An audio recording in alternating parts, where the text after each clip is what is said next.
إن الحمد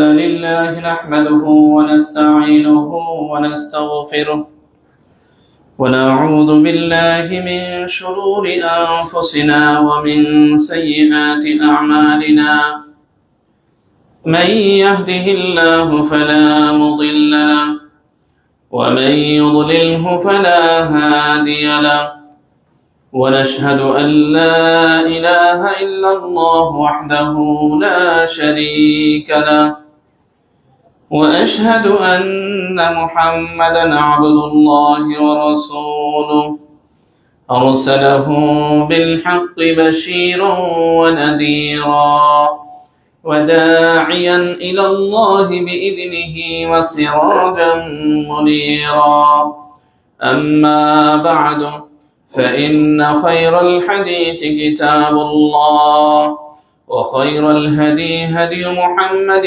صلى الله عليه وسلم وشر الأمور محدثاتها وكل محدثة بدعة وكل بدعة ضلالة وكل ضلالة في النار فقد قال الله تبارك وتعالى في كلامه المجيد وفرقانه الحميد فأعوذ بالله من الشيطان الرجيم بسم الله الرحمن الرحيم اهدنا الصراط المستقيم صراط الذين أنعمت عليهم غير المغضوب عليهم ولا الضالين آمين الحمد لله শুরুতে আবার প্রশংসা জ্ঞাপন করছি সেই আল্লাহ সুবহানাহু ওয়া তাআলা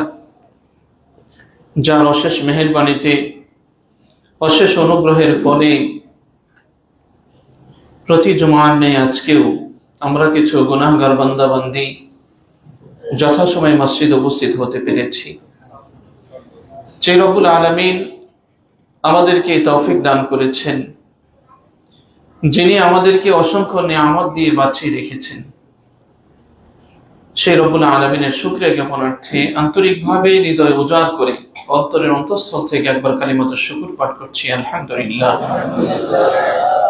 দরুদ ও সালাম পেশ করছি আমাদের প্রিয় নবী সাইয়্যিদুল মুরসালিন খাতামুল আম্বিয়া নবী কুল শিরোমণি নবী মুহাম্মদুর রাসূলুল্লাহ সাল্লাল্লাহু আলাইহি ওয়াসাল্লামের উপর, যার উম্মত হতে পেরে আজকে নিজেদেরকে ধন্য মনে করছি, যার অনুসরণ করতে পেরেই আজকে আমরা সন্তুষ্টি প্রকাশ করছি, যার সুপারিশের আশাই করছি কিয়ামতের কঠিন ময়দানে।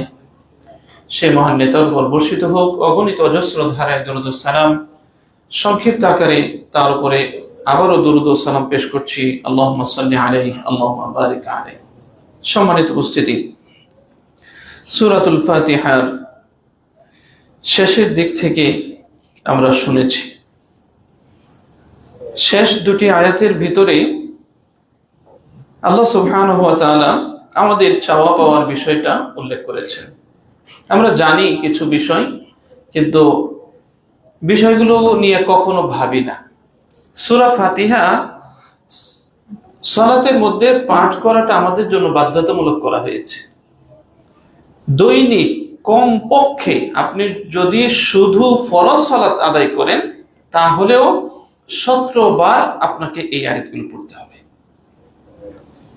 সূরা ফাতিহাকে আল্লাহ সুবহানাহু ওয়া তাআলা তিনি বলেন, আমি বান্দার জন্য এবং আমার জন্য এটাকে দুই ভাগে ভাগ করেছি। সূরা ফাতিহাটাকে দুই ভাগে ভাগ করেছি। এর ভিতরে 7টি আয়াত, প্রথম 3টি আয়াত সরাসরি আল্লাহর জন্য, শেষের 3টি আয়াত সরাসরি বান্দার জন্য, মাঝখানের একটি আয়াত অর্ধেক বান্দার জন্য অর্ধেক আল্লাহর জন্য। আল্লাহ এইভাবে ভাগ করে দিয়েছেন। আমরা জানি মানুষের কিছু মৌলিক চাহিদা আছে। মৌলিক চাহিদা বলতে আমরা কি বুঝি? যেই চাহিদাগুলো ছাড়া মানুষ বাঁচতে পারবে না, তার ভিতরে যেমন খাদ্য, এটাকে একটা মৌলিক চাহিদা, বস্ত্র এটা একটা মৌলিক চাহিদা, শিক্ষা এটা কি একটা মৌলিক চাহিদা, চিকিৎসা এগুলা কি মৌলিক চাহিদা। এই জিনিসগুলো ছাড়া কিন্তু আসলে পৃথিবীতে মানুষ বসবাস করতে পারে না, এটি আমরা জানি। তো আল্লাহ সুবহানাহু ওয়া তাআলা আমাদের জন্য দুনিয়াতে মানে এই ব্যবস্থাপনাগুলো রেখেছেন, তিনি আমাদেরকে সৃষ্টি করে পাঠিয়েছেন, আর এগুলো দিবে কে? আল্লাহ সুবহানাহু ওয়া তাআলা। এখন আল্লাহ সুবহানাহু ওয়া তাআলা আপনাকে আমাকে প্রতিদিন যদি এমন একটা শিক্ষা দিতেন যে তুমি প্রতিদিন আল্লাহর কাছে এই 5টা জিনিস চাইবা, এই মৌলিক চাহিদাগুলো পূরণের জন্য আল্লাহর কাছে চাইতে হবে, না হলে তোমাকে এটা দেওয়া হবে না। আল্লাহ সুবহানাহু ওয়া তাআলা বান্দার ইচ্ছায় অনিচ্ছায় মানে জানতে অজান্তে আল্লাহর কাছে চাইতেই হবে এমন একটা বিষয় তিনি এখানে ইনক্লুড করে দিয়েছেন, যার নাম হলো হেদায়েত। এটা মৌলিক চাহিদার ভিতরে কিন্তু আমরা জানি না। একটা মানুষ মানে হেদায়েত বিহীন যে বাঁচতে পারে না, এটা কিন্তু আমরা জানি না। প্রথমত মৌলিক চাহিদা হলো মানুষের হেদায়েত। এটা কিন্তু আপনার কোন বই পুস্তকে আপনি মৌলিক চাহিদার মধ্যে খুঁজতে পাবেন না, দেখবেন। কিন্তু আল্লাহ সুবহানাহু ওয়া তাআলা মানুষকে বানিয়েছেন, আল্লাহ জানেন যে তার মূল চাহিদাটা কি। একটা মানুষ যদি হেদায়েত প্রাপ্ত হয়ে যায়, তাহলে অন্য চাহিদাগুলো এমনি তার পিছনে ঢুকে যাবে, এমনি সে সব পেয়ে যাবে, সবগুলো আল্লাহ এমনি দিয়ে দিবে তাকে। তো হেদায়েত এতটা গুরুত্বপূর্ণ বিষয় যে এটা যদি আমরা একটু চিন্তা করি তাহলে এর কিছুটা গুরুত্ব বুঝতে পারবো, অন্যথায় পরিপূর্ণ বোঝা সম্ভব না। কেউ এটা নিয়ে ভাবি না। আমরা জানি যে আজকে আমাদের আলোচ্য বিষয়টা কিন্তু হেদায়েতের জন্য দোয়া। আজকে আমাদের বিষয়টা হচ্ছে হেদায়েতের জন্য দোয়া। তো হেদায়েতের জন্য দোয়াটা আমরা প্রতিদিন প্রতি রাকাতে আল্লাহর কাছে করছি। আল্লাহ তুমি আমাদেরকে হেদায়েত দাও, আল্লাহ তুমি আমাদেরকে সরল সঠিক পথ দেখাও, ইহদিনাস সিরাতাল মুস্তাকিম, হে আল্লাহ তুমি আমাদেরকে সরল সঠিক পথ দেখাও। সিরাতাল লাযিনা আন'আমতা আলাইহিম, তাদের পথ যাদের প্রতি তুমি অনুগ্রহ করেছো। গায়রিল মাগদুবি আলাইহিম ওয়ালাদ-দাল্লিন, তাদের পথ নয় যাদের উপরে তুমি রাগান্বিত হয়েছো, যারা গজবপ্রাপ্ত হয়েছে, যারা পথভ্রষ্ট হয়ে গেছে, তাদের পথে আমাদেরকে নিও না। দেখেন এই দোয়াটা কিন্তু আমরা প্রতিনিয়ত করছি, আমাদের সরল সঠিক পথ দেখাও। আচ্ছা ঈমান আনছি, ঈমান আনার পরেও এত দোয়া করার কি প্রয়োজন? আমরা তো ঈমান আনছি, আমাদের বর্তমান অবস্থাটা হয়েছে এরকম যে আমরা, আমার বাবা মুসলিম, দাদা মুসলিম, আমি মুসলিম পরিবারে জন্মগ্রহণ করেছি, আমি মুসলিম সমাজে জন্মগ্রহণ করেছি, আমি হয়তো মাদ্রাসায় পড়েছি, আমি মসজিদে যাওয়া আসা করি, আমার সব দায়িত্ব শেষ, আমি মুসলিম হয়ে গেছি। কিন্তু আল্লাহ সুবহানাহু ওয়া তাআলা এই বিষয়টাকে এত গুরুত্ব দিয়েছেন যে তুমি যাই করো, যদি তুমি দৈনিক 5 ওয়াক্ত সালাত নিয়মিত আদায় করো, তবু আল্লাহর কাছে চাও যে আল্লাহ তুমি আমাকে সরল সঠিক পথ দেখাও। সুবহানাল্লাহ, তাহলে কত বড় গুরুত্বপূর্ণ বিষয়। দৈনিক আপনার প্রয়োজনীয় অনেক কিছুই থাকতে পারত, জীবনের শুরু থেকে নিয়ে জীবনের শেষ মুহূর্ত পর্যন্ত। আপনি মোটামুটি 10 বছর বয়সে উপনীত হওয়ার পর থেকে নিয়ে শেষ নিঃশ্বাস ত্যাগ করা পর্যন্ত এমন একটি ইবাদত আছে যেটা কোনো ছাড় নাই, তার নাম সালাত। আর সেখানে আপনাকে এটা বলতেই হবে যে আল্লাহ তুমি আমাকে সরল সঠিক পথের উপরে রাখো, আমাকে হেদায়েত দাও। এটা মূলত হেদায়েতের দোয়া। তো এই হেদায়েতের দোয়ার মধ্যে আমরা বলছি আল্লাহ তুমি আমাকে হেদায়েত দাও, আমাকে ওই লোকগুলোর সাথে চলার তৌফিক দাও, থাকার তৌফিক দাও যেই লোকগুলোর প্রতি তুমি নিয়ামত বর্ষণ করেছো। তো নিয়ামত কাদের উপরে বর্ষিত হয়েছে? আল্লাহ সুবহানাহু ওয়া তাআলা সূরাতুন নিসা 69 নম্বর আয়াতে তিনি পরিষ্কার বলে দিয়েছেন, ওয়া মান ইউতি'আল্লাহা ওয়ার রাসূল, যারা আল্লাহ এবং তার রাসূলের আনুগত্য করেছে, ইতাআত করেছে, ফাউলাইকা, তারাই ওই সমস্ত লোক যারা মা'আল্লাযীনা আন'আমা আল্লাহু আলাইহিম, আল্লাহ যাদের প্রতি অনুগ্রহ করেছে, নিয়ামত বর্ষণ করেছে, তাদের সাথে থাকবে। সুবহানাল্লাহ, তারা ওই সমস্ত লোক যাদের প্রতি আল্লাহ নিয়ামত বর্ষণ করেছেন, আল্লাহ অনুগ্রহ করেছেন, তাদের সাথে থাকবে। আর তারা কারা? তারা হচ্ছে মিনান নাবিয়্যিন, তারা নবীগণ, ওয়াস-সিদ্দীকিন, তারা সত্যবাদীগণ, ওয়াশ-শুহাদা, তারা শহীদগণ, ওয়াস-সালিহিন, এবং তারা সত্যবাদীগণ, সৎকর্মশীলগণ, ওয়া হাসুনা উলাইকা রফিকা, আর সাথী হিসাবে, বন্ধু হিসাবে এরা কতই না উত্তম। সুবহানাল্লাহ।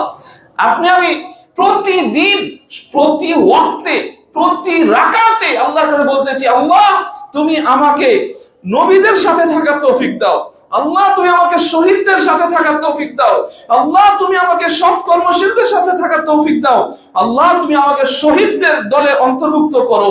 আমি প্রতিদিন, প্রতি ওয়াক্তে, প্রতি রাকাতে সেটা বলছি। সুবহানাল্লাহ।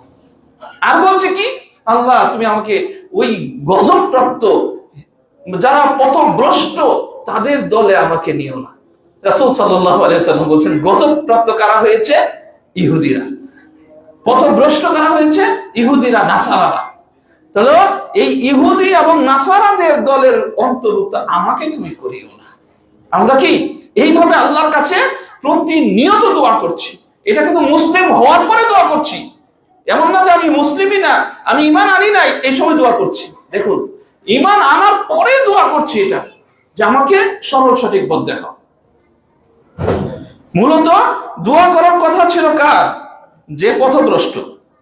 কিন্তু আমরা ঈমান আনার পরে এই দোয়াগুলো করছি। তাহলে হেদায়েতের জন্য দোয়াটা কত গুরুত্বপূর্ণ, এটা কি একবার ভেবে দেখেছেন? হেদায়েতের জন্য দোয়াটা যে কত গুরুত্বপূর্ণ। আল্লাহ সুবহানাহু ওয়া তাআলা যখন শয়তানকে পৃথিবীতে লাঞ্ছিত করে, বঞ্চিত করে প্রেরণ করেন, আল্লাহর কাছে সে চ্যালেঞ্জ ছুড়ে এসেছে। আল্লাহকে তখন সে বলেছিল, ওয়া ইজ্জাতিকা ইয়া রাব্বি, ইন্না শাইতান ক্বাল ওয়া ইজ্জাতিকা ইয়া রাব্বি, হে আমার রব, আমি তোমার ইজ্জতের কসম দিয়ে বলছি।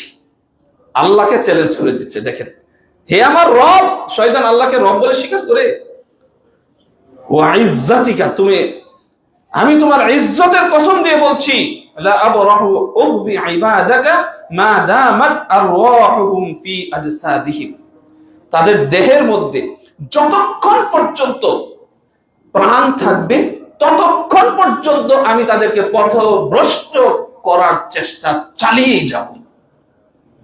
শয়তান আল্লাহর কাছে চ্যালেঞ্জ চলে এসেছে।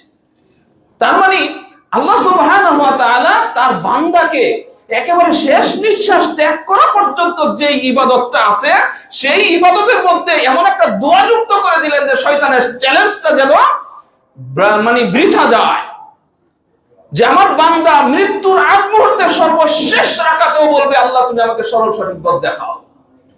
আল্লাহ সুবহানাহু ওয়া তাআলা তাকে আবার উল্টা চ্যালেঞ্জ ছুড়ে দিয়েছেন, ওয়াকালা রব ওয়া ইজ্জাতি ওয়া জালালি, আমি আমার ইজ্জতের কসম দিয়ে বলছি, আমি আমার বরত্বের কসম দিয়ে বলছি, লা আসালু আগফির লাহুম মাস্তাগফিরুনি, আমি আমার বান্দাকে ততক্ষণ পর্যন্ত ক্ষমা করতেই থাকবো যতক্ষণ পর্যন্ত তারা আমার কাছে ক্ষমা চাইবে। সুবহানাল্লাহ।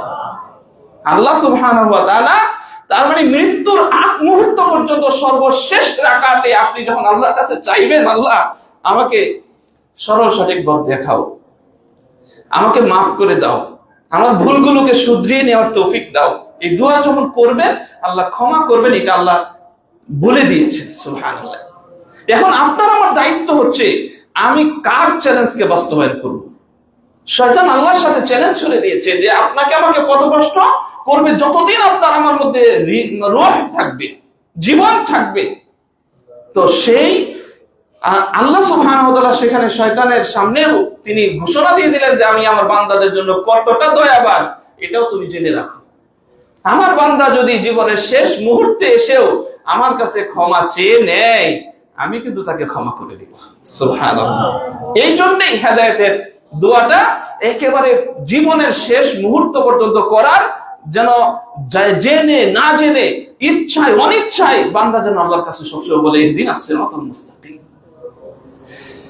সম্মানিত উপস্থিতি, রাসূলুল্লাহ সাল্লাল্লাহু আলাইহি ওয়াসাল্লাম খুব বেশি বেশি এই দোয়াটা পড়তেন। যে কি দোয়া করতেন? ইয়া মুকাল্লিবাল কুলুব সাব্বিত কলবি আলা দীনিক। হে আমার রব, হে আল্লাহ, তুমি আমার অন্তরটাকে তোমার দ্বীনের উপরে অটল রাখিও। রাসূল সাল্লাল্লাহু আলাইহি ওয়াসাল্লাম, এটা অন্য কেউ না, রাসূল সাল্লাল্লাহু আলাইহি ওয়াসাল্লাম।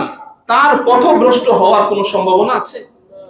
যাকে সরাসরি আল্লাহ গাইড করছেন, আল্লাহর পক্ষ থেকে ফেরেশতা এসে সরাসরি বার্তা পৌঁছে দিচ্ছেন যার কাছে, তিনি দোয়া করছেন, আল্লাহ তুমি আমাকে তোমার পথের উপরে, তোমার দ্বীনের উপরে অটল থাকার তৌফিক দান করো। তাহলে আপনার আমার কত বেশি দোয়া করা দরকার আল্লাহর কাছে, যে আল্লাহ তুমি আমাকে সরল সঠিক পথ দেখাও, আমাকে দ্বীনের উপরে রাখো, আমাকে হেদায়েতের জন্য নির্বাচন করো, আমি যেন হেদায়েত পাই, আমি যেন সহজ সরল পথে থাকতে পারি, এই জন্য আমাকে তৌফিক দাও। এই দোয়াটা আপনার আমার কত বেশি করা দরকার বলেন? অনেক বেশি না? সাহাবায়ে কেরাম রাসূল সাল্লাল্লাহু আলাইহি ওয়াসাল্লামকে জিজ্ঞাসা করলেন, ইয়া রাসূলুল্লাহ আমান্না বিক ওয়া বিমা জিতা বিহি ফাহাল তাখাফু আলাইনা। আমরা আপনাকে দেখে ঈমান এনেছি, আপনি যে বিধান নিয়ে এসেছেন সেই বিধানটার প্রতি ঈমান এনেছি, এটার উপর আমল করে যাচ্ছি, এরপরেও কি আমাদের পথভ্রষ্ট হয়ে যাওয়ার কোনো আশঙ্কা আপনি করেন? রাসূল সাল্লাল্লাহু আলাইহি ওয়াসাল্লাম বলেন, ক্বালা নাআম, হ্যাঁ আমি আশঙ্কা করি তোমরাও পথভ্রষ্ট হয়ে যেতে পারো। কারণ ইন্নাল কুলুবা বাইনা উসবুআইনি মিন আসাবিইল্লাহি তাআলা ইউকাল্লিবুহা কাইফা ইয়াশা।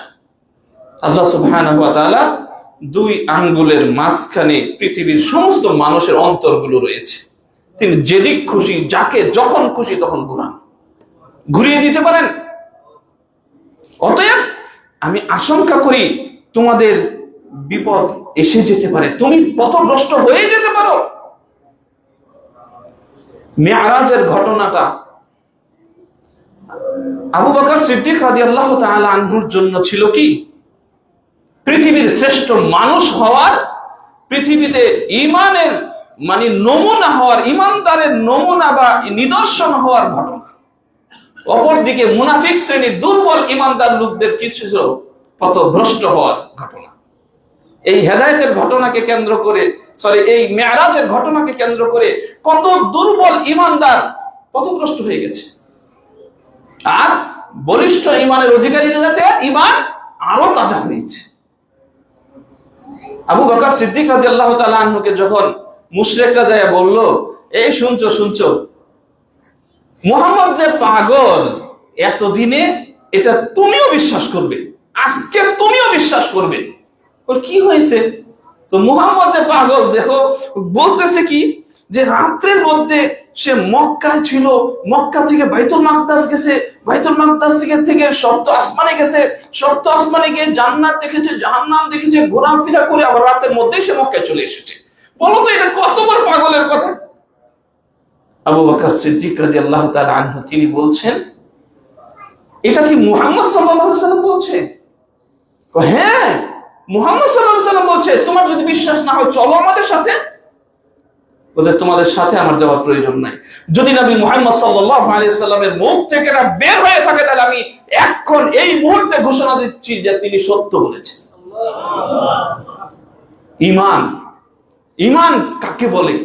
সাথে সাথে তারা লজ্জিত হয়ে এখান থেকে বিদায় নেয়। এই ঘটনাকে কেন্দ্র করে অনেকে পথভ্রষ্ট হয়েছে। এরপরেও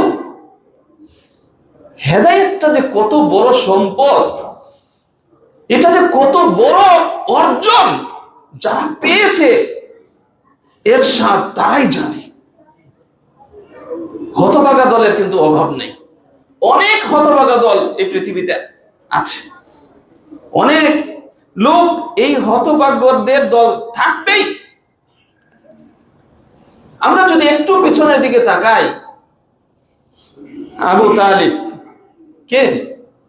নবী মুহাম্মদ সাল্লাল্লাহু আলাইহি সাল্লামের চাচা। এবং কেমন চাচা? তার জীবদ্দশায় রাসূল সাল্লাল্লাহু আলাইহি সাল্লাম তার ছত্র ছায়ায়, তার এই মানে সহযোগিতায় তিনি দ্বীনের কাজ করেছেন, তিনি দাওয়াতি কাজ করেছেন। তার জীবদ্দশায় কোন মুশরিক রাসূল সাল্লাল্লাহু আলাইহি সাল্লামের গায়ে হাত দিতে পারেনি, সাহসী করতে পারেনি, একটা বকাঝকা করতে পারে নাই, শুধু আবু তালিবের দাপটে। সেই চাচার একেবারে মৃত্যু মুহূর্তে গিয়ে রাসূল সাল্লাল্লাহু আলাইহি সাল্লাম কাছে গিয়ে বলছেন, চাচা একটিবার বলেন লা ইলাহা ইল্লাল্লাহ, একটিবার বলেন লা ইলাহা ইল্লাল্লাহ, এইটুকু শব্দ আপনি বলেন না, আমি আল্লাহর সামনে এটাই নিয়েই দাঁড়াবো, আমি আল্লাহকে বলতে পারবো যে চাচা আমার লা ইলাহা ইল্লাল্লাহ বলেছে, আল্লাহ তুমি ক্ষমা করে দাও, আমাকে শুধু এই সুযোগটা দিন যেন আমি আল্লাহর সামনে আপনার ব্যাপারে সুপারিশ নিয়ে দাঁড়াতে পারি, দাঁড়ানোর সুযোগটা আমাকে দিন। কিন্তু হতভাগা, দুর্ভাগা, রাসূলকে কাছে পেয়ে, এত কাছে পেয়ে, এত সুযোগ থাকা সত্ত্বেও জীবনের সমস্ত অপরাধ ক্ষমা করে নেওয়ার একটা সুযোগ সে গ্রহণ করে নাই। তার মৃত্যুটা হয়েছে মুশরিক অবস্থায়।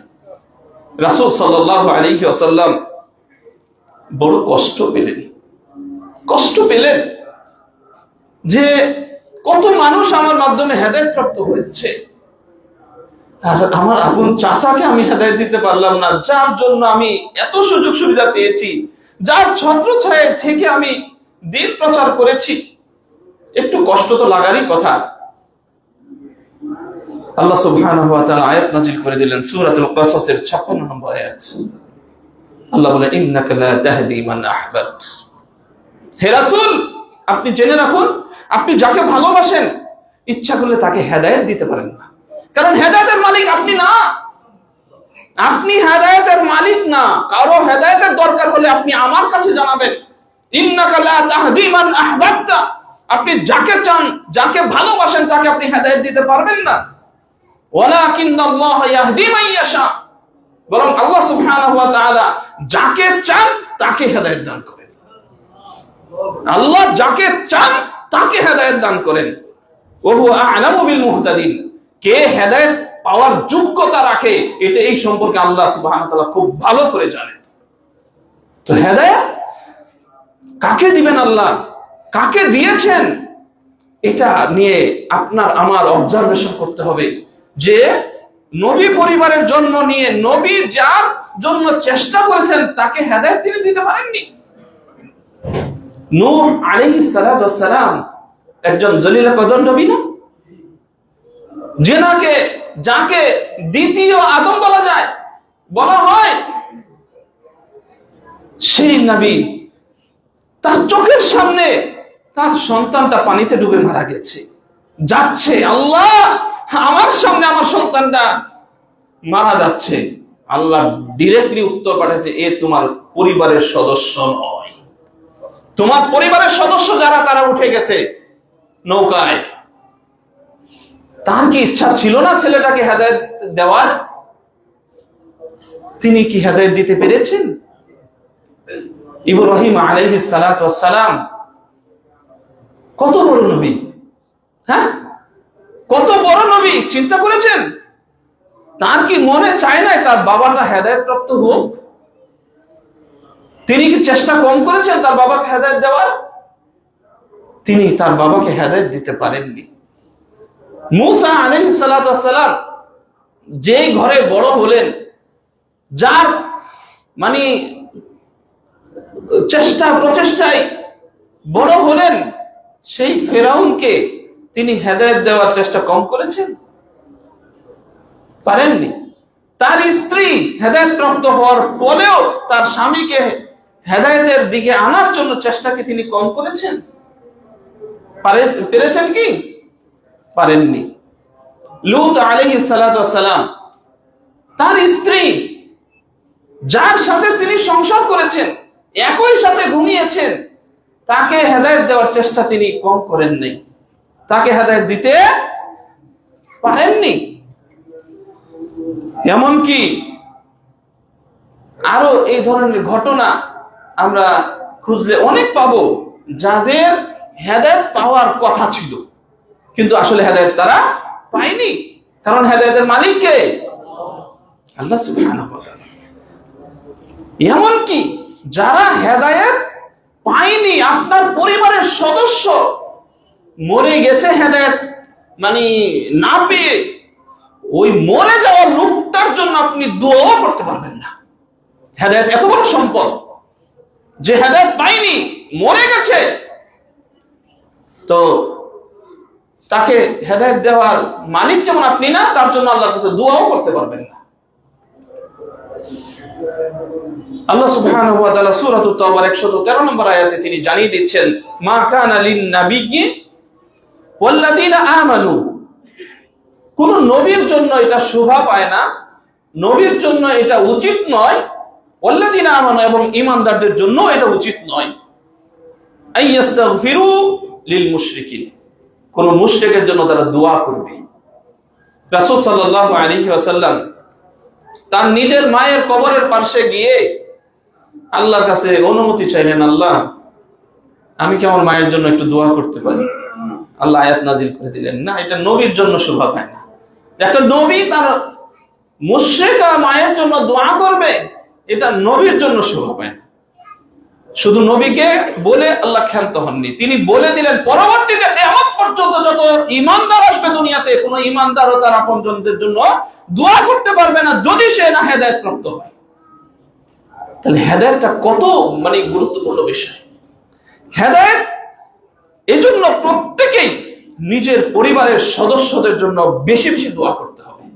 আপনার সন্তান হেদায়েত প্রাপ্ত হচ্ছে না, পথভ্রষ্ট হয়ে যাচ্ছে, তার জন্য অন্তর থেকে আল্লাহর কাছে দোয়া করতে হবে, আল্লাহ তুমি তাকে হেদায়েত দাও, আল্লাহ তুমি তাকে হেদায়েত দাও।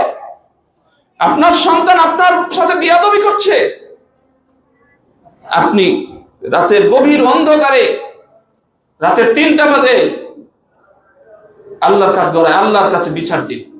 আল্লাহকে বলুন, আল্লাহ আমি তো এমন সন্তান তোমার কাছে চাইনি, তুমি আমার সন্তানকে এমন ভাবে তৈরি করে দাও যেন সে আগামীকাল সকাল থেকে সে আমার আনুগত্যশীল হয়। আমার সন্তানকে তুমি এমন ভাবে গড়ে দাও, এমন ভাবে মানসিকতা দাও যেন আগামী ফজর সালাতে এসে জামাতের সাথে নামাজ আদায় করে আমার সাথে। কয়দিন দোয়া করেছেন? জরিপ করে দেখেন তো, নিজেকে প্রশ্ন করেন যে আমরা তো অনেক সময় বলি যে আমার সন্তানটি নষ্ট হয়ে গেছে, আমার সন্তানটি কথা শুনছে না, কিন্তু আমরা এই জন্য কয়দিন আল্লাহর কাছে দোয়া করেছি? হয়তোবা শাসন করেছেন, মাদ্রাসায় ভর্তি করেছেন, খরচ দিয়েছেন, চেষ্টা কম করেননি, কিন্তু হেদায়েতের যিনি মালিক তাকে কয়দিন বলছেন? হেদায়েতের যিনি মালিক তাকে কয়দিন বলেছেন আপনি? এজন্য বেশি বেশি আল্লাহর কাছে হেদায়েতের দোয়া করতে হবে। আবু হুরায়রা রাদিয়াল্লাহু তাআলা আনহু তার মাকে সঠিক পথে নিয়ে আসার জন্য, ঈমানদার বানানোর জন্য অনেক চেষ্টা করলেন, দাওয়াত দিলেন। মা তো হেদায়েত গ্রহণ করলোই না, ওই যে আমাদের গ্রাম্য ভাষায় বলে পিছা মারার আবু বকরকে মার দিলেন, মারছে, শুধু মেরেই ক্ষান্ত হয়নি, রাসূল সাল্লাল্লাহু আলাইহি ওয়াসাল্লামকে নিয়ে বিরূপ মন্তব্য করছে, খারাপ ভাবে গালিগালাজ করেছে। আবু বকর সিদ্দিক রাদিয়াল্লাহু তাআলা ধৈর্য ধারণ করতে পারেননি, এটা মেনে নিতে পারছেন না, তিনি সরাসরি রাসূলের কাছে চলে এসেছে, ইয়া রাসূলুল্লাহ, আমার মায়ের অবস্থায় আমি শত চেষ্টা করে পারছি না আমার মাকে এই দিকে নিয়ে আসার জন্য, আপনি একটু আল্লাহর কাছে দোয়া করেন, আমার মাকে যেন আল্লাহ হেদায়েত দান করে। আবু হুরায়রা রাদিয়াল্লাহু তাআলা আনহু, আবু বকর বলছি, আবু হুরায়রা রাদিয়াল্লাহু তাআলা আনহু তিনি দোয়া চাইলেন কার কাছে? রাসূলের কাছে। বললেন, হে আল্লাহর রাসূল, আমার মায়ের জন্য একটু দোয়া করেন না, যেন আল্লাহ হেদায়েত দিয়ে দেয়। রাসূল সাল্লাল্লাহু আলাইহি ওয়াসাল্লাম সাথে সাথে আল্লাহর কাছে বললেন, আল্লাহুম্মা হদি উম্মে আবি হুরায়রা, হে আল্লাহ, আবু হুরায়রার মাকে তুমি হেদায়েত দাও। দোয়া করেছে। এই দোয়া রাসূলের মুখ থেকে বের হওয়া আর তার কানে যাওয়ার সাথে সাথে তো বাড়িতে কতটা বিশ্বাস, কতটা আত্মবিশ্বাস রাসূলের প্রতি, যে রাসূল দোয়া করেছে, এই দোয়া মিস হবে না। ঈমান তার। দৌড়ায় বাড়িতে পৌঁছে গেলেন, বাড়ির গেট বন্ধ, বাড়িতে যেন কেউ গোসল করছে, সাউন্ড আসছে বাহির থেকে, নক করা হচ্ছে, আবু হুরায়রা দাঁড়াও। কিছুক্ষণের মধ্যেই মা পরিচ্ছন্ন অবস্থায় গোসল করে সুন্দর পোশাক পরে সামনে এসে দাঁড়িয়ে বলছে, হে আবু হুরায়রা, আমি তোমার আল্লাহর প্রতি, তোমার নবীর প্রতি ঈমান আনছি, লা ইলাহা ইল্লাল্লাহ। সাথে সাথে আবু হুরায়রার মাথা আর ঠিক নেই। মানে যে তিনি বলতেছেন, আমি বাড়ি পৌঁছার আগে আমার আল্লাহ রাসূলের দোয়া কবুল করেছেন, আমার মাকে হেদায়েত দিয়ে দিয়েছেন, এই খবর পেয়ে আবার রাসূলের কাছে দৌড়। ইয়া রাসূলুল্লাহ, প্রথমবার কান্নাকাটি করে বিচার দিয়েছিল বা দোয়া চাইতে গিয়েছিল, দ্বিতীয়বার আবার রাসূলের কাছে গিয়ে বলছে, ইয়া রাসূলুল্লাহ, আপনার দোয়া আল্লাহ কবুল করে নিয়েছে, আমার মা হেদায়েত প্রাপ্ত হয়ে গেছে, ঈমান এনেছে। সুবহানাল্লাহ। আপনার আমার পরিবারের সদস্যদের জন্য আমরা কয়বার দোয়া করেছি? আমরা ইহদিনাস সিরাতাল মুস্তাকিম, যে হেদায়েতের জন্য দোয়াটা কতটা গুরুত্বপূর্ণ, এটা আল্লাহ আমাদের জন্য ফরজ করে দিয়েছেন, যে আমরা যেন দৈনিক প্রতিটি রাকাতে, প্রতিটি সালাতে আমরা পড়ি ইহদিনাস সিরাতাল মুস্তাকিম। হে আল্লাহ, তুমি আমাদেরকে সরল সঠিক পথ দেখাও, আমাদেরকে হেদায়েতের পথ দেখাও। কিন্তু দুঃখজনক হলেও সত্য, যদি একটু বাস্তবতার দিকে যাই, আমাদের সন্তানদের অবস্থাটা কি? এই জুলাই মাসের যদি একটা জরিপ করি, বিশ্বকাপ ফুটবল কেন্দ্রিক, একটু চিন্তা করেন, আমাদের দেশে এই বিশ্বকাপকে কেন্দ্র করে, ব্রাজিল আর্জেন্টিনাকে কেন্দ্র করে, তথ্য মোতাবেক আমরা যেটুকু জেনেছি, 15 থেকে 20 জন মানুষ মৃত্যুবরণ করেছে এই খেলাকে কেন্দ্র করে। কেউ আত্মহত্যা করেছে, কেউ অন্য কাউকে মেরেছে, মারামারি হয়েছে, বাড়িঘর জ্বালিয়ে দেওয়া হয়েছে। আমাদের সন্তানরা এরা করেছে। কাদের জন্য করেছে? ওই ইহুদি নাসারাদের দল, ব্রাজিল আর্জেন্টিনা, যারা সর্বদাই সব সময় মুসলিমদের বিরুদ্ধে, মুসলিমদেরকে ধ্বংস করার কাজে সহযোগিতা করে যাচ্ছে, যাদের জন্য আমরা এই দেশ থেকে দোয়া করছি, আল্লাহ তুমি গাজার মুসলিমদেরকে হেফাজত করো, তুমি ফিলিস্তিনের মুসলিমদেরকে হেফাজত করো। আমরা যাদের জন্য দোয়া করছি, অন্তর খুলে যাদের জন্য চেষ্টা করছি, তাদেরকে একটু সহযোগিতা পাঠানোর জন্য, ওদেরকে ধ্বংস করার জন্য ব্রাজিল আর্জেন্টিনা অস্ত্র দিয়ে, শস্ত্র দিয়ে, টাকা দিয়ে, পয়সা দিয়ে, জনবল দিয়ে তারা সহযোগিতা করছে। আর আমাদের দেশের মূর্খ কিছু নামে মুসলিম তাদের জন্য প্রাণ দিয়ে দিচ্ছে। এরাও মুসলিম, এরা নিজের মুসলিম দাবি করে, প্রাণ দিয়ে দিচ্ছে, বাড়ি বাড়ি পতাকা টানাচ্ছি, কিস্তিতে লোন তুলে পতাকা কেনার মানে প্রতিযোগিতায় নেমেছে। আর কি জবাব দিবেন আল্লাহর কাছে? কি জবাব দিবেন আল্লাহর কাছে? এই 10টা টাকা যদি আপনি এই পতাকার কেনার কাজে ব্যয় করে থাকেন, এর কোন জবাব আল্লাহর কাছে আপনি দিতে পারবেন? এটা কোন কাজে লেগেছে? আপনি কাদের ভালোবাসায় আপনি এটা মানে খরচ করলেন? আপনার বাড়িতে আর্জেন্টিনার পতাকা কেন? ব্রাজিলের পতাকা কেন? মেসি আপনার বাবা হচ্ছে কেন? মেসি আপনার জামাই হচ্ছে কেন? আমাদের দেশে এখন মেসির ফুল পরিবার বসবাস করছে, নাউযুবিল্লাহ মিন যালিক। কেউ বলছে মেসি আমার বাবা, কেউ বলছে মেসি আমার হাজবেন্ড, কেউ বলছে মেসি আমার আরো অন্য কিছু, নাউযুবিল্লাহ মিন যালিক। এরা কিন্তু মুসলিম, পরিচয় দেন, মানে পরিচয় নেন, খুঁজে দেখেন এরা মুসলিমদের পরিবারে জন্ম নিয়েছে। তো হেদায়েত এতটা সহজ বিষয় না। সম্মানিত উপস্থিতি, রাসূলুল্লাহ সাল্লাল্লাহু আলাইহি ওয়াসাল্লাম সমাজে যারা কর্তৃত্বশীল তাদের জন্য বিশেষভাবে দোয়া করেছেন। আর পরিবারের জন্য তো দোয়া করতেই হবে, সন্তানের জন্য দোয়া করতেই হবে। যেই কুলাঙ্গার সন্তান বলতেছে মেসি আমার বাবা, তার বাবার মনটা কি হয়ে গেছে বলেন তো? তো এই যে কুলাঙ্গার সন্তানগুলো আমরাই এদেরকে বানিয়েছি, এইভাবে আমরাই বানিয়েছি। এর জন্য দায়ী আপনি, আমি, আপনার আমার দায়িত্ব আমরা যথাযথ পালন করিনি বলে এরা এরকম হয়েছে। আজকে আমাদের যুব সমাজদের দিকে একটু তাকান, যাদের বিশেষ করে যারা সমাজের মধ্যে কিছুটা হলেও মধ্যবিত্ত অথবা উচ্চবিত্ত, এদের মধ্যে একটা বেশি পাওয়া যায়। দেখবেন কানের দুল লাগানো, দেখবেন হাতে বালা, ট্যাটু আঁকতেছে, তারপর দাড়ি দেখবেন কত সাইজ করে রাখতেছে, তারপরে মাথার চুল দেখবেন কত ডিজাইন করে রাখতেছে, পোশাক দেখেন কার পোশাক, কার নমুনায়, কার জার্সি গায়ে লাগাচ্ছে, হাতে সিগারেট, টাকনার নিচে প্যান্ট, আবার উপরে নাভির নিচে প্যান্ট, এমন ভাবে প্যান্ট পরছে যে নিচের গুপ্তাঙ্গ দেখা যাচ্ছে।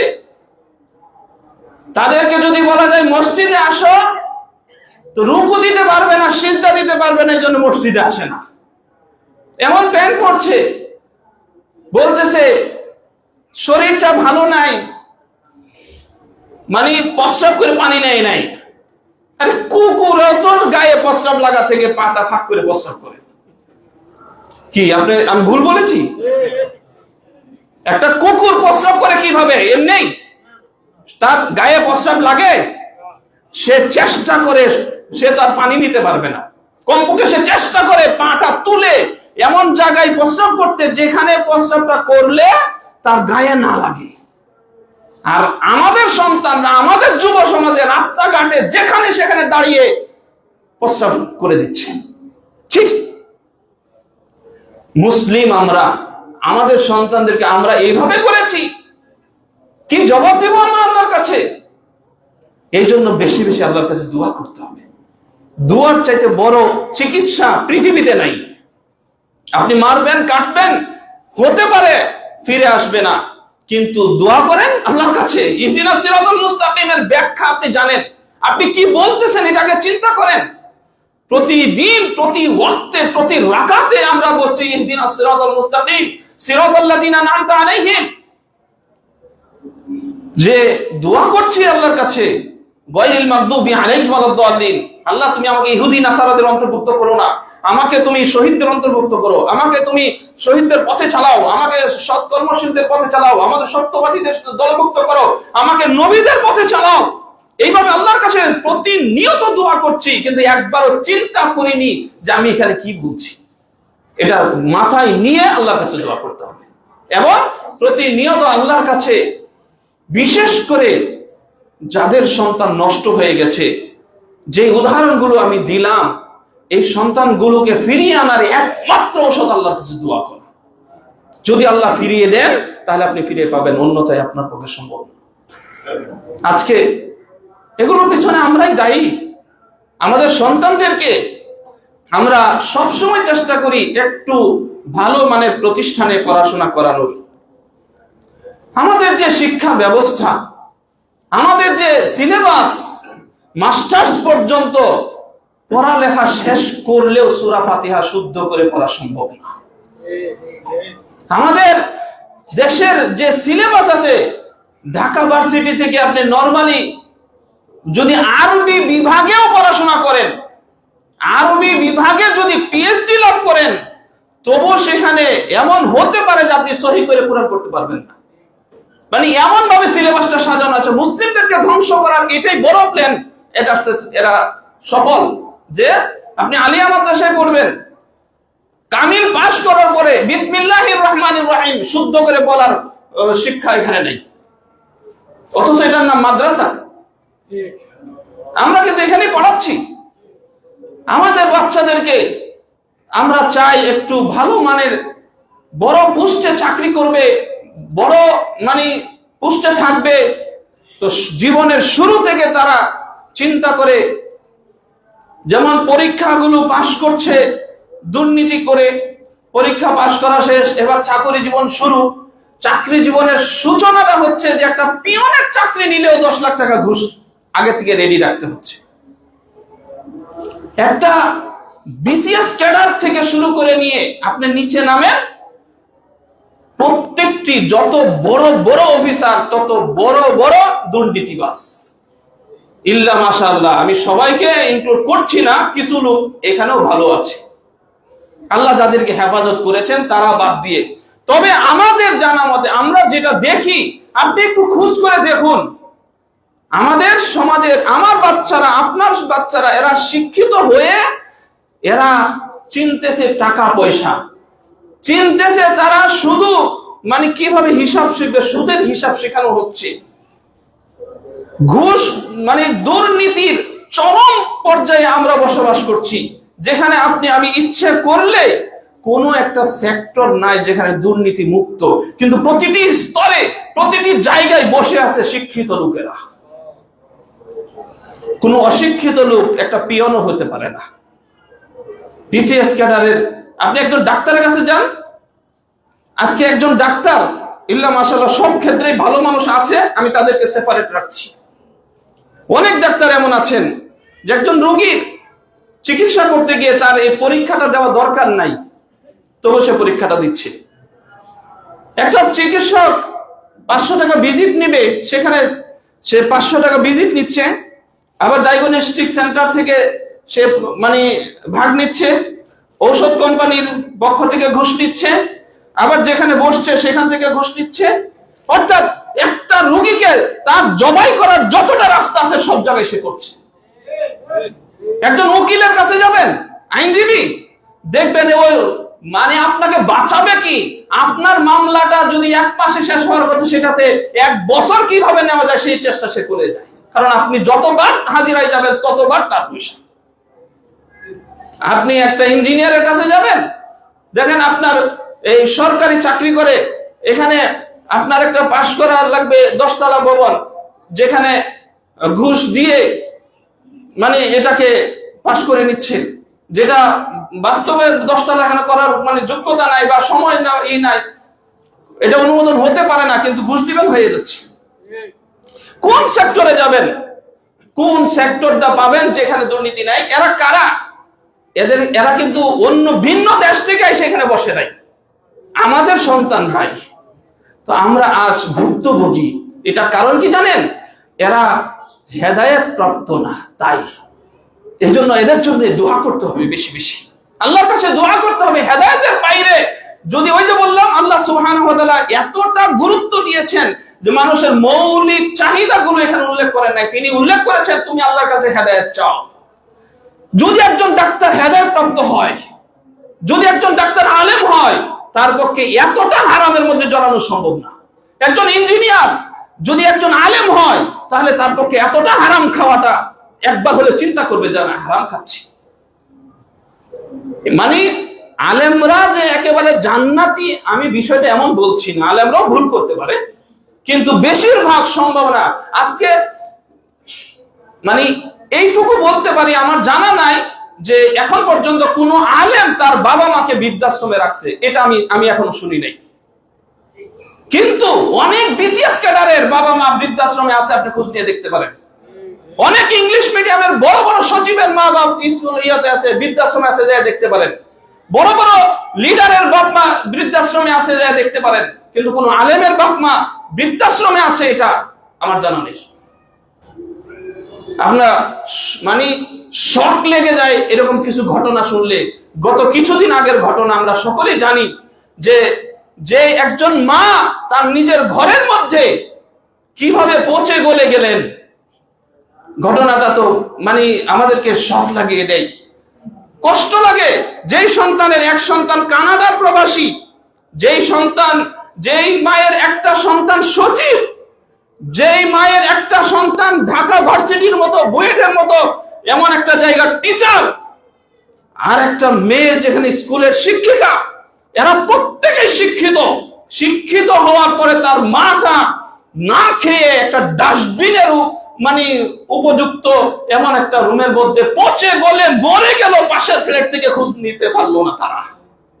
ঠিক, এরা আমাদের সন্তান, সম্মানিত উপস্থিতি, আমরা আমাদের সন্তানদেরকে কি শিক্ষা দিচ্ছি আরো কি উদাহরণ দিয়ে বোঝাতে হবে? তো এরা প্রত্যেকে শিক্ষিত, কিন্তু হেদায়েত প্রাপ্ত হয়নি। হেদায়েত না থাকার কারণেই আজকে এটা হয়েছে। আমরা প্রত্যেকেই ভুল পথে রয়েছি। এজন্য আল্লাহর কাছে বেশি বেশি দোয়া করতে হবে। এবং এদের পিছনে একদল লিডার কাজ করছে। আমাদের দেশের লিডারদের অবস্থা যদি আপনি দেখেন, একেবারে সেই কমিশনার থেকে শুরু করে নিয়ে উপরের পর্যন্ত, সরকারি বেসরকারি বা গ্রামের অথবা এলাকার মাতবর প্রধান থেকে শুরু করে যদি আপনি একটু বিবেচনা করেন, দেখেন যে কয় পার্সেন্ট লোক দুর্নীতির বাইরে পাবেন, কয় পার্সেন্ট লোক।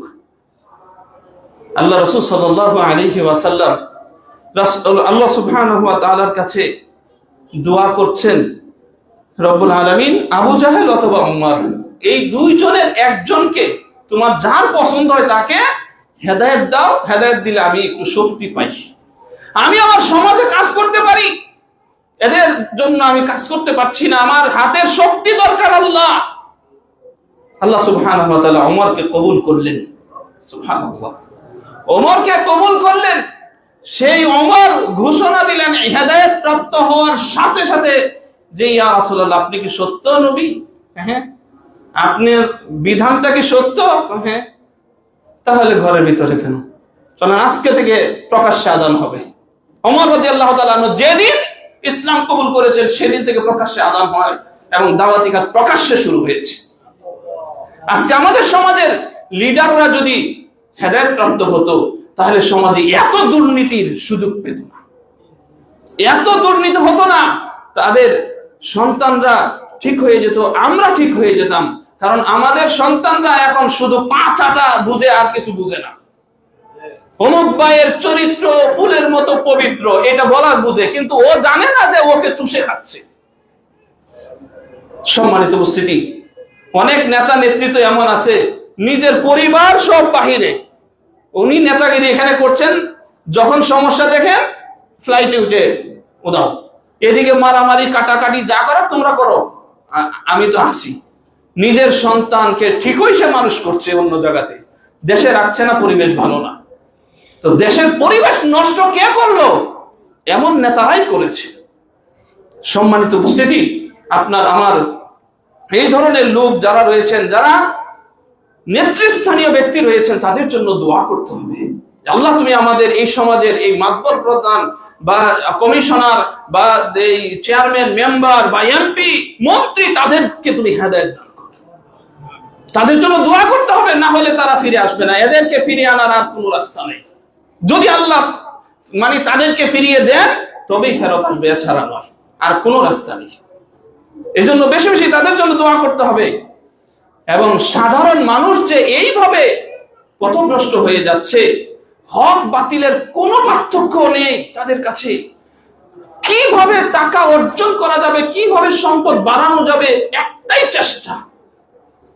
এক প্রতিবেশী, আমার প্রতিবেশী, তার সম্পদ বিগত সম্পদ যদি আমি নিতে পারি, সর্বোচ্চ চেষ্টা করি, মারামারি কাটাকাটি করে কিভাবে আমার সম্পদ বাড়ানো যাবে সেই চেষ্টা করি। হালাল হারাম নিয়ে কোনো চিন্তাই করছি না।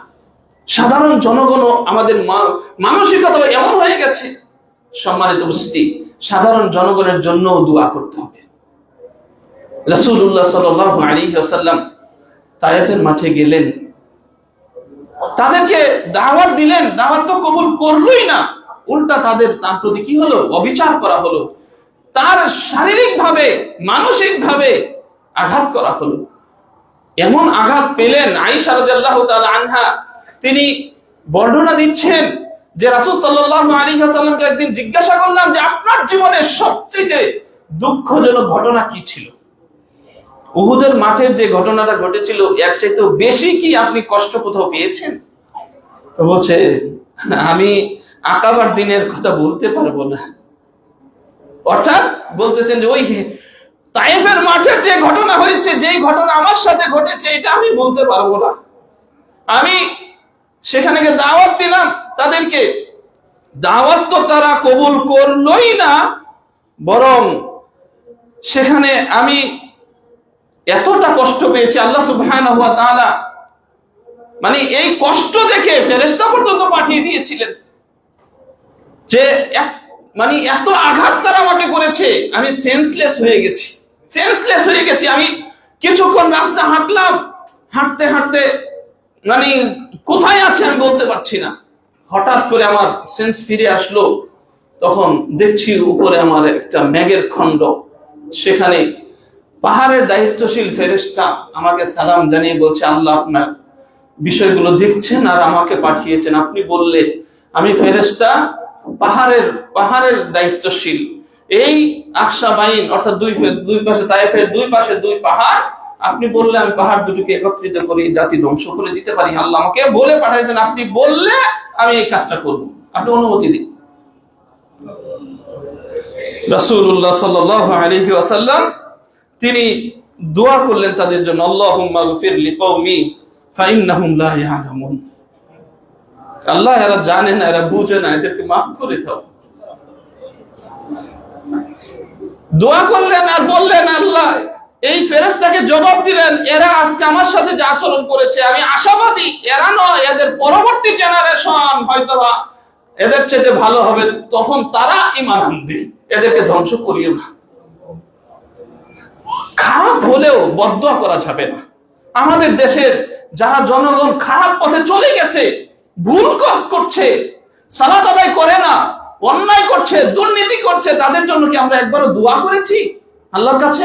হ্যাঁ, বদদোয়া করতে হবে প্রয়োজনে, যদি সেই লিমিট ক্রস করে বদদোয়া করতে হবে। যেমন অনেক নবী, তার মুসা আলাইহিস সালাম তার জাতির বিরুদ্ধে বদদোয়া করেছেন না, ধ্বংস করে দিয়েছে। লূত আলাইহিস সালাম জাতির বিরুদ্ধে বদদোয়া করেছেন না, ধ্বংস হয়ে গেছে। ঠিক তেমনি ওই পর্যায়ে গেলে বদদোয়া করতে হবে, কিন্তু আমাদের দেশের এই পর্যায়ে আমরা এখনো যাইনি। এখনো আমরা সালাত আদায় করতে পারি, এখনো আমরা ধর্মীয় কাজগুলো নিশ্চিন্তে করতে পারি। অতএব তাদের জন্য দোয়া করতে হবে, দোয়া বেশি বেশি দোয়া করতে হবে। সম্মানিত উপস্থিতি, আমরা পরকাল জীবনে কার সাথে থাকতে চাই একবার একটু চিন্তা করবেন, আপনার সাথীটা কে হবে। আমি শেষ করব। আল্লাহ রাসূল সাল্লাল্লাহু আলাইহি ওয়াসাল্লাম একদিন মসজিদের মধ্যে সালাতের পূর্বক্ষণে আছেন, এই মুহূর্তে একজন সাহাবী জিজ্ঞাসা করছে, ইয়া রাসূলুল্লাহ মাতা সাআ, কিয়ামত কবে হবে? তিনি জবাব দিলেন না, সালাতের সময় হয়ে যাবে। তিনি সালাতে দাঁড়ালেন, সালাত শেষ করলেন। সালাতের পরে বলছে যে মানিস সাইল, এই কে প্রশ্ন করছিল যে কিয়ামত কবে হবে? সাহাবী দাঁড়িয়ে গেলেন, বললেন যে, তখন আল্লাহ রাসূল বললেন, কিয়ামত তো হবেই, তো তোমার প্রস্তুতি কত দূর আছে? তুমি তো বিশ্বাস করো এটা? হ্যাঁ, বিশ্বাস করি। কিয়ামত তো হবেই, তো তোমার প্রস্তুতি কি আছে? আজকে যদি তুমি পৃথিবী ছেড়ে চলে যাও, তোমার প্রস্তুতি কি? তখন তিনি সগর্বে বলেছিলেন, আমি আল্লাহ এবং তার রাসূলকে ভালোবাসি, আমি আমার আল্লাহকে ভালোবাসি, আমি আমার রাসূলকে ভালোবাসি। যাদের জন্য আমি আমার জীবন দিয়ে দিতে পারি, যাদের জন্য আমি আমার সংসার ছাড়তে পারি, যাদের জন্য আমার দুনিয়া ছাড়তে পারি, আমি তাদেরকে এমন ভাবে ভালোবাসি। রাসূল সাল্লাল্লাহু আলাইহি ওয়াসাল্লাম সরাসরি তাকে উত্তর দিলেন, ইন্নাকা মাআ মান আহবাবত, তুমি যাদেরকে ভালোবাসো তুমি তাদের সাথেই কিয়ামতের দিন থাকবে। সুবহানাল্লাহ। আনাস রাদিয়াল্লাহু তাআলা আনহু হাদিসটি বর্ণনা করছেন, আর তিনি বলছেন, ইসলাম গ্রহণ করার পরে রাসূল সাল্লাল্লাহু আলাইহি ওয়াসাল্লামের অনেক বক্তব্য শুনেছি, অনেক কথা শুনেছি, কিন্তু ওই দিন আমরা এই কথা শোনার পরে যতটা খুশি হয়েছি, ইসলাম গ্রহণ করার পরে এর চেয়ে বেশি খুশি আর কখনো হইনি। কেন? তিনি তখন বলছেন যে আমি ভালোবাসি রাসূলকে, আমি ভালোবাসি আবু বকরকে, আমি ভালোবাসি ওমরকে, যদিও তাদের আমলের তুলনায় আমার আমল কিছুই না, তারপর আমি বিশ্বাস করি রাসূল সাল্লাল্লাহু আলাইহি ওয়াসাল্লাম যে ঘোষণা দিয়েছে যে তুমি যাকে ভালোবাসো তার সাথেই তোমার হাসর নাসর হবে, তার সাথেই তুমি থাকবে। তো আমি আশাবাদী, আমিও আবু বকরের সাথে থাকবো, ওমরের সাথে থাকবো, রাসূলের সাথে থাকবো, আমি কারণ তাদেরকে ভালোবাসি। সুবহানাল্লাহ। আপনার ভালোবাসা কার? আপনার চুলে বলবে আপনি কাকে ভালোবাসেন, আপনার জার্সি গেঞ্জিতে বলবে আপনি কাকে ভালোবাসেন, আপনার দাড়ি বলবে আপনি কাকে ভালোবাসেন, আপনার আমল বলবে আপনি কাকে ভালোবাসেন, আপনার চাকরিতে অবস্থান, এই ফাঁকিবাজি, এই অন্যায় দুর্নীতির মধ্যে এইগুলো কাজে কর্মে বলবে আপনি কাকে ভালোবাসেন। সম্মানিত উপস্থিতি, আমরা কোথায় থাকতে চাই কিয়ামতের দিন? কার সাথে থাকতে চাই? আজকে এটা আপনি নিজেকে নিয়ে চিন্তা করবেন যে আমার আমল কার সাথে মিলছে, আমি কাকে ভালোবাসতেছি। মূলত আপনি যদি কোন ইহুদিকে ভালোবাসেন তাহলে আপনি তো ইহুদি। রাসূল সাল্লাল্লাহু আলাইহি ওয়াসাল্লাম পরিষ্কার বলে দিয়েছেন, মান তাশাব্বাহা বিকওমিন ফাহুয়া মিনহুম। যে ব্যক্তি কোন আমল বা সাদৃশ্য কোন জাতির সাথে হবে সে ওদেরই অন্তর্ভুক্ত। তা আপনার গায়ে থাকবে আর্জেন্টিনার জার্সি আর আপনি বলবেন আমি মুহাম্মাদের দল করি? হ্যাঁ, হবে? সম্মানিত উপস্থিতি, কাজে কর্মে মিল থাকতে হবে। আমি আর দীর্ঘায়িত করছি না। তো আমি যে বিষয়টা আজকে আপনাদের সামনে বোঝাবার চেষ্টা করলাম সেটা হচ্ছে বেশি বেশি আল্লাহর কাছে দোয়া করতে হবে হেদায়েতের জন্য।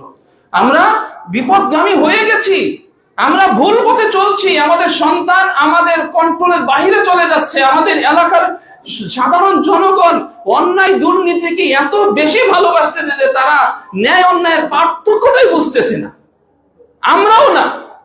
আজকে কোথায় খুঁজবেন ভালো?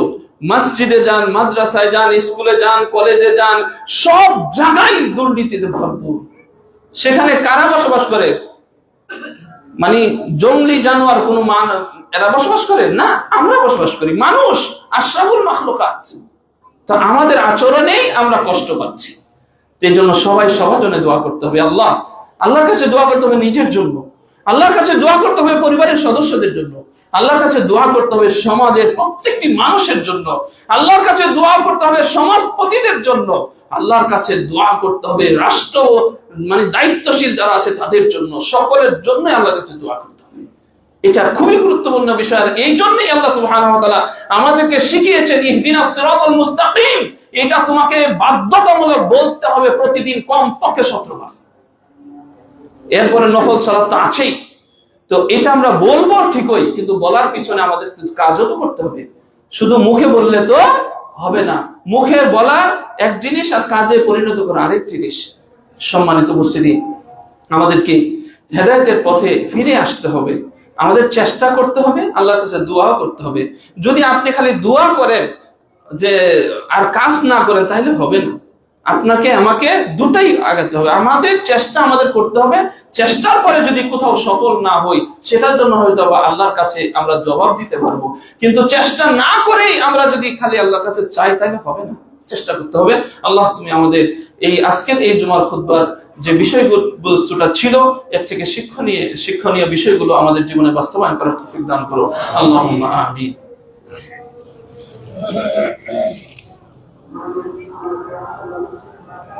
ইন্নাল হামদুলিল্লাহি ওয়াহদাহু ওয়াসসালাতু ওয়াসসালামু আলা রাসূলিল্লাহ, আম্মা বা'দ। সম্মানিত উপস্থিতি, আমাদের কাছে একটু ঘোষণা, সুজন ভাইয়ের মা গত সপ্তাহে মারা গেছে, দোয়া চেয়েছে।